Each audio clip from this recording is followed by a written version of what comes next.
Hello guys, welcome to my new mini blog. তো আজ আমার এক জায়গায় ঘুরতে যাওয়ার কথা ছিল, তো আমি তার উদ্দেশ্যেই যাচ্ছি। আর তোমরা দেখতেই পাচ্ছ আমরা সেখানে চলে এসেছি। আর জায়গাটা খুব সুন্দর, প্রাকৃতিক দৃশ্য তোমরা দেখতেই পাচ্ছ। চারিদিকে শুধু সবুজ আর সবুজ, আর মাঝখান থেকে একটা রাস্তা। এখানে রাত্রেবেলা গেলে অনেক ভয় লাগে, কারণ এই জায়গাটা অনেকটা অন্ধকার। আর আমার দুটো বন্ধু আমার সাথে গিয়েছিল, কিন্তু তারা যখন দেখছে যে আমি ব্লগ করছি তখন তারা অনেক লজ্জা পাচ্ছে, তাই মুখ ঢাকা দিচ্ছিল।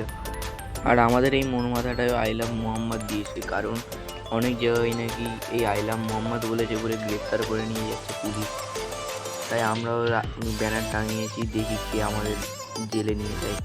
আর আমি এখন মেন রোডের ওখানে উঠে যাব, তোমাদের সেটা দেখাবো। আর যেখানে এসেছি এখানে একটা অনেক সুন্দর তার আছে, বিকেলবেলা এটা অনেক সুন্দর দেখায়। তো আমিও ঘুরি, তোমরাও ঘুরো, বাই।